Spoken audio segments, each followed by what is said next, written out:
She thought she was safe in her own home. But in the shadows, a serial killer was watching, waiting for the perfect moment to strike.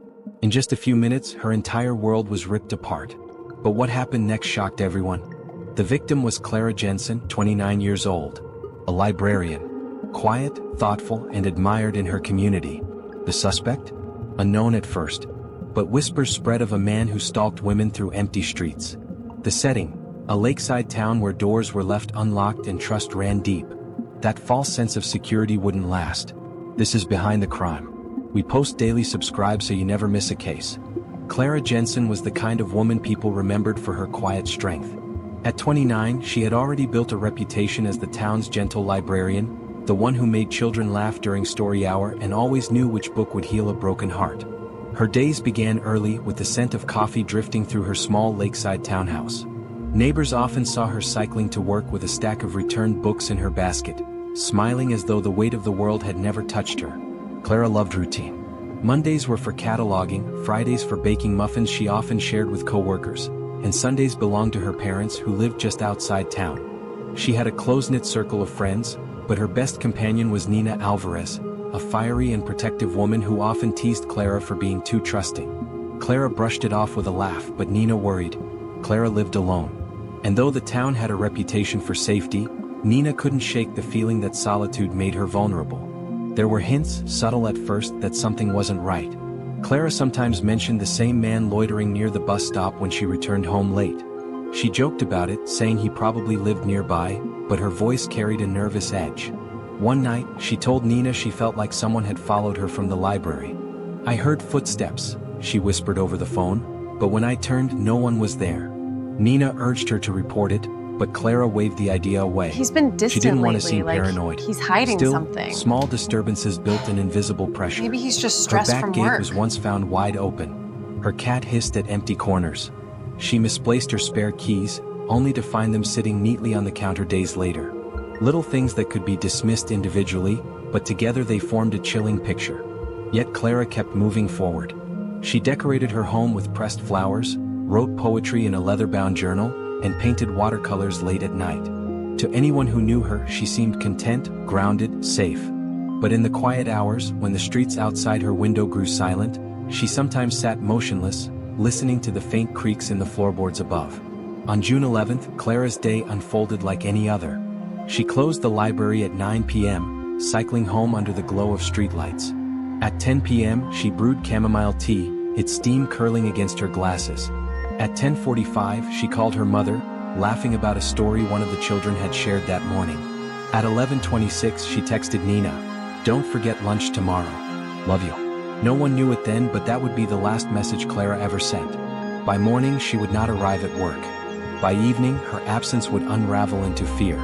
And by nightfall, the town would realize something unspeakable had happened to their gentle librarian. At 8:15 the next morning, concern began quietly. Clara had not opened the library. It was unlike her. By 9 o'clock, co-workers grew anxious and one of them walked to her townhouse, hoping she had overslept.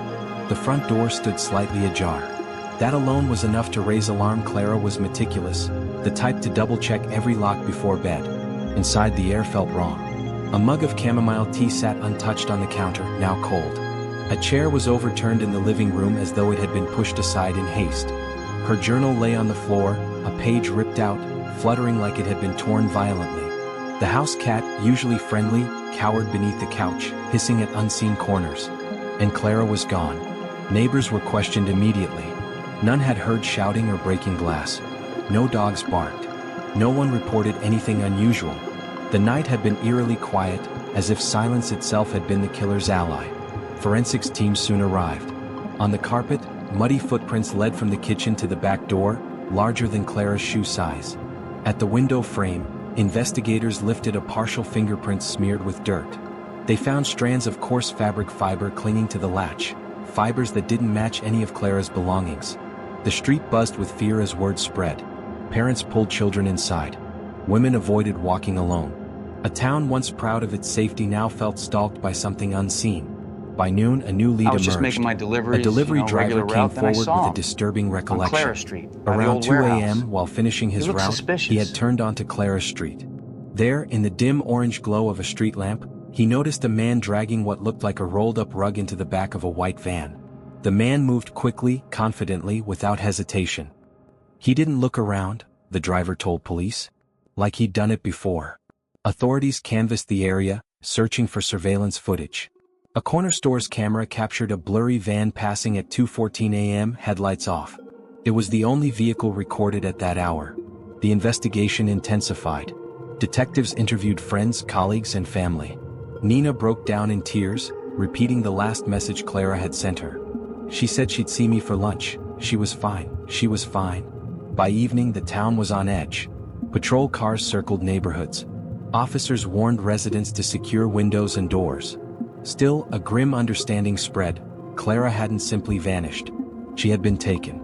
The evidence, the footprints, the fibers, the witness account all pointed toward careful planning. This was no impulsive crime. It was targeted, calculated. And as police pieced together the first fragments of the timeline, they realized the chilling truth. Whoever had taken Clara wasn't a first-time offender. This was the signature of a predator. A serial killer was among them. The investigation into Clara Jensen's disappearance consumed the small lakeside town. Detectives knew time was slipping away, and with each passing hour, hope dimmed. They began by piecing together the final moments of her night. Clara was last confirmed alive at 11:26 p.m., when she texted her best friend, Nina. By 2 a.m., a delivery driver saw a man loading a suspicious bundle into a van outside her home. Somewhere in those 3 hours, Clara had been taken. Police first turned their attention to people closest to Clara. Suspicion quickly fell on Ethan Ward, a former boyfriend with a history of jealousy.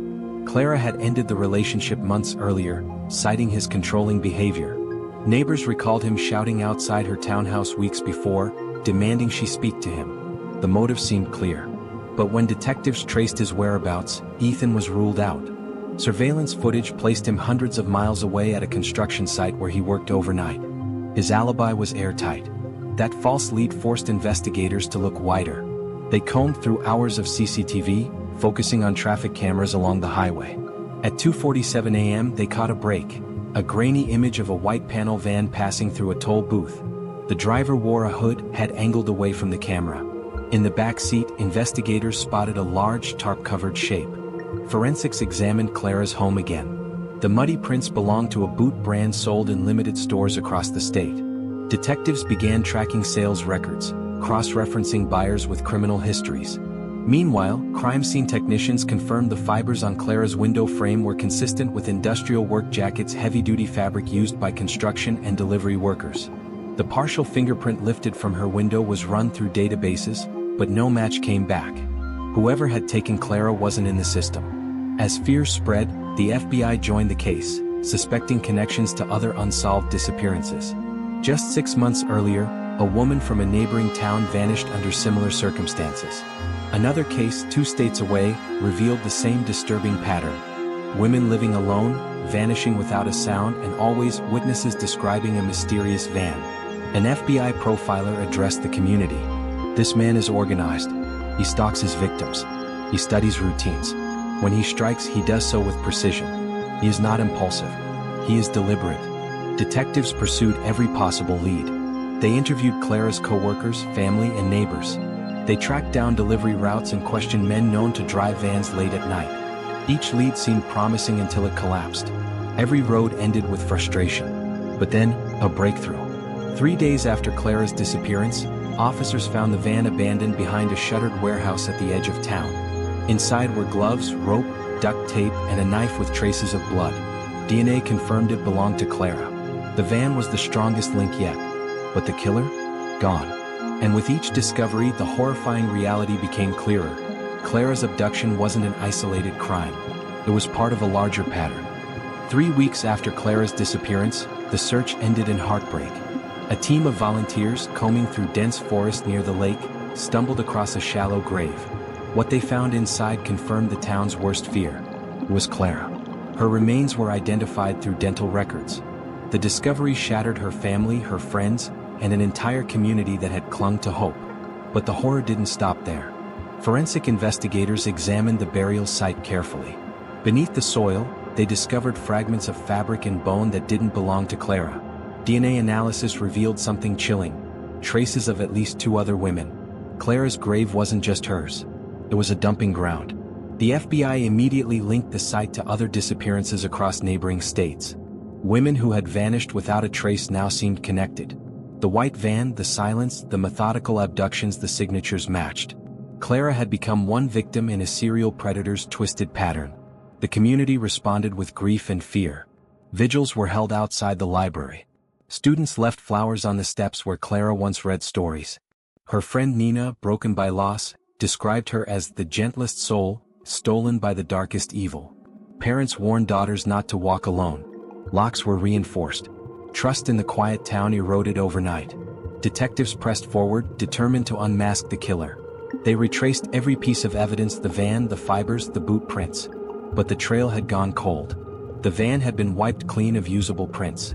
Surveillance footage offered no clear image of the man.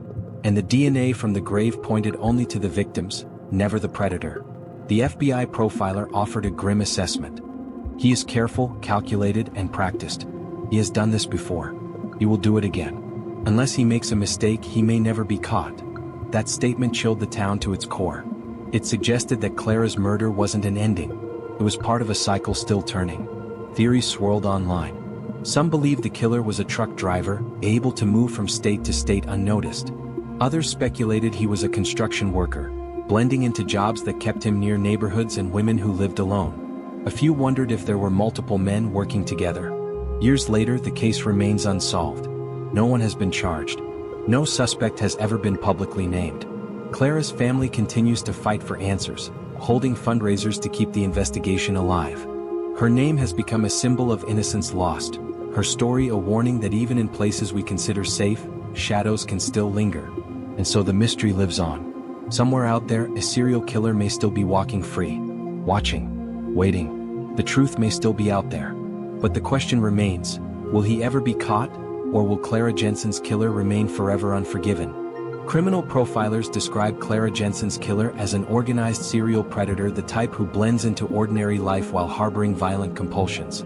His method reveals meticulous planning, stalking her routines, studying her weaknesses, and striking when she was most isolated. The absence of noise, forced entry, or chaos suggests he controlled the scene with precision. Targeting women who lived alone demonstrates selective victimology. He chose vulnerability, seeking those with minimal protection, maximizing his ability to dominate without resistance. This indicates not randomness but deliberate design. The grave containing multiple victims underscores a long-term behavioral pattern: escalation across time and geography. Psychologically, such offenders often show traits of psychopathy. They lack empathy, feel no remorse, and experience life through manipulation and control. Carrying Clara's body openly into a van without panic signals confidence. This wasn't impulsive rage, it was ritual. The act itself may have satisfied his compulsion as much as the kill. Experts warn killers like this don't stop voluntarily. Each crime emboldens them. They refine methods, adapt to investigations, and sharpen their ability to remain unseen. Unless caught, they continue. Clara's case suggests not a first kill, but a predator already deep in his cycle. Clara Jensen's story is more than a crime report. It is the story of a life filled with light and kindness, stolen by a shadow that still walks free.